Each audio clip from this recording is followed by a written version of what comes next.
ឡូเราដល់ farm ចេកដែរ farm ចេកដើមធំអានេះតែអត់ចេញយក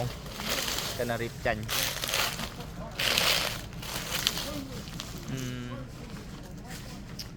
farm គេធំអានេះគេចេញយកឲ្យកាប់ទៅយកបាត់ហើយតែអត់ទាន់ច្រកបីខាងលើគេមានខ្សែចងច្រាក់ដើមដើម្បីមកវាធ្ងន់ទៅវាបាក់ដើមហ្នឹងណាចែកចិត្តទេគេហើយក្នុងមួយគុំតទៅពីគេកាប់ផ្លែហើយអញ្ចឹងទៅគេទុកកូនណាដែលល្អថ្លោះអីចឹងទៅក្នុងមួយគុំអញ្ចឹងមួយដើមពីរដើមទៅ3ដើមហ្នឹងទៅលេខគ្នាដើម្បីហើយមើលតទៀតចឹងទៅហើយប្រព័ន្ធស្រោចស្រពគេប្រើប្រព័ន្ធដំណក់នៅតាមកុលអញ្ចឹងគេអូសទីយោប្រព័ន្ធដំណក់ថ្លោះល្អយើងធ្វើការ farm ផ្សេងតែ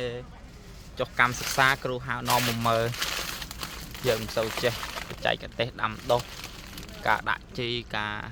ប្រើប្រាស់ទឹកឯប៉ុន្តែទឹកហ្នឹងគេប្រើប្រព័ន្ធដំណក់គំមែនតែនឥឡូវគ្រូពងតែពង្យល់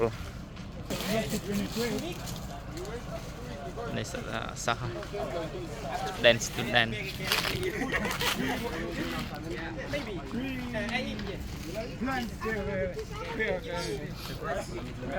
position, yeah.